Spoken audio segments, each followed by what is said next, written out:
Media social మీడియాకి కాదేది అనర్హం కదా. మంచి సబ్జెక్ట్ దొరికింది. ఏదైనా ఏదో ఒకటి ఈ 3 రోజులకి ఈ సబ్జెక్టు ఇది అయిపోయిన తర్వాత ఇంకో సబ్జెక్టు ప్రజలకు కూడా మాట్లాడుకోవటానికి.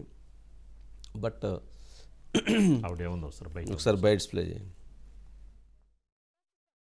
ఆధార్ కార్డు అన్ని మీరు కుడితే వచ్చేస్తుంది కదా, నా పేరు మీద ఏమున్నాయి అనేది. ఒక మన వైఎస్ జగన్మోహన్ రెడ్డి గారు ఇచ్చిన ఇల్లు మాత్రం ఉంది, మన ఇల్లు వచ్చింది నాకు. అంటే మీరు అభిమానించే అసలు రాజకీయ పార్టీ ఏదండి? అంటే నాకు ఓటు వచ్చిన కాడి నుంచి వేసింది అయితే చంద్రబాబు నాయుడు గారికి వేసాను నేను. మధు ఉన్నారు సార్. మధు ఏంటి ఇప్పుడు మా కుమారి పంచాయతీ ఏంది, అటు పోయి ఇటు పోయి అది ముఖ్యమంత్రి గారు, ఈ ముఖ్యమంత్రి గారు, ఆ ముఖ్యమంత్రి గారు, ఆ మాజీ ముఖ్యమంత్రి గారు, ఇంకా కేసీఆర్ గారు రాలే ఇంకా సీన్లోకి. అవును సార్, కర్రీ కాస్త కాంట్రవర్సీ అయిపోయింది. కుమారి చుట్టూ తిరుగుతుంది సార్. కర్రీ కాస్త కాంట్రవర్సీ అయిపోయింది. ఇప్పుడు ఆ కుమారి చుట్టూ కూడా ఆ కాంట్రవర్సీ తిరుగుతుంది సార్. చూస్తే కుమారిని చూస్తే ఆమె ఎటువంటి లోపల ఒకటి బయట ఒకటి మాట్లాడే చాలా అంటే చాలా ఆమె మాటలు కానీ ఆ పద్ధతి అంతా కూడా చాలా స్పష్టంగా ఉంది. ఏమీ లేదు, ఉన్నది ఉన్నట్టు మాట్లాడే రకం ఆ కుమారిగా కనబడిపోతుంది. అయితే దాన్ని ఆసరాగా తీసుకుని ఆమెను వెళ్ళి ఇంటర్వ్యూలు చేశారు. ఆ ఇంటర్వ్యూలలో కాస్త మసాలా కావాలి కదా సార్, ఎలాగైతే ఆమె ఉండేటటువంటి ఫుడ్స్లో మసాలా ఉంటుందో ఈ ఇంటర్వ్యూలో కూడా మసాలా కావాలి అన్నట్టుగా ఆమె నోట్లో నుంచి మొత్తానికైతే జగన్, చంద్రబాబు పేర్లు అయితే తీసుకొచ్చారు సార్. ఆ 2 పేర్లు తీసుకురావడం ఇంక అంతే. ఆ మొత్తం వ్యవహారం అంతా కూడా ఎటు నుంచి పోయి చివరికి ఇక్కడికి వచ్చి వాలింది. ఆమె ఏమని చెప్పింది, జగన్ ఇల్లు ఇచ్చారని చెప్పినప్పటికీ నా ఓటు ఇప్పటి వరకు కూడా చంద్రబాబు నాయుడికి ఓటు వేశాను అని స్పష్టంగా చెప్పేసింది.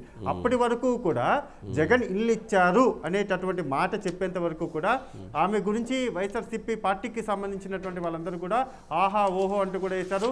అయితే ఆమె ఎప్పుడైతే జగన్ పేరు చెప్పిందో చెప్పగానే ఆమె మొత్తం షాపునంతటిని కూడా అక్కడి నుంచి తీసివేస్తున్నారు ఇక్కడ ఉన్నటువంటి గవర్నమెంట్ రేవంత్ రెడ్డి అని చెప్పారు. కానీ రేవంత్ రెడ్డి అలా చెప్పలేదు. ఆయన చెప్పింది ఏంటి, ఉన్నది ఉన్నట్టుగానే ఉంచి అక్కడ ఉన్నటువంటి ఏదైతే ట్రాఫిక్ ప్రాబ్లం ఉందో దాన్ని కొంచెం చూడండి అని డీజీపీకి చెప్పారు. అవసరం అనుకుంటే నేనే స్వయంగా నీ దగ్గరికి వస్తాను, అక్కడ ఉన్నటువంటి ఫుడ్ కూడా తింటానని రేవంత్ రెడ్డి చెప్పారు. అది ఫ్యాక్ట్ జరిగినటువంటి మాట. కానీ దాన్ని ఒకలాగా తీసుకెళ్ళడం, ఎప్పుడైతే ఈమె మళ్ళీ నేను తెలుగుదేశం పార్టీకే ఓటు వేశాను ఇప్పటి వరకు అనేసరికి అప్పటి వరకు కూడా ఆమె వైపు పాజిటివ్గా ఉన్నటువంటి వాళ్ళందరూ కూడా ఒకసారిగా నెగిటివ్గా ఇంపాక్ట్ క్రియేట్ చేశారు.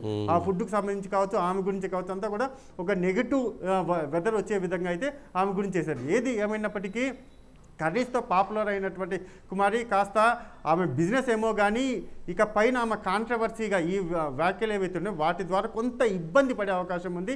ఇకనైనా సరే ఆమె స్టాప్ చేసి ఉన్నది బిజినెస్ ఏదైతుందో దాని ప్రకారం ముందుకు వెళ్తే బెస్ట్ అనుకోవచ్చు సార్. ఎవరైతే మైక్ పెట్టేశారు కదా అని ఉన్నది మైక్ పెట్టేసి మాత్రం డెఫినెట్గా ఆమె ఇబ్బంది పడే అవకాశం. సో ఏది కర్రీస్ గురించి మాట్లాడి ఫుడ్ గురించి మాట్లాడితే వరకు అంతవరకు ఓకే, ఇలా రాజకీయాల వరకు వెళ్తే మాత్రం ఉన్నది కాస్త కొంత ఇబ్బంది పడే అవకాశాలు అయితే ఉన్నాయి సార్.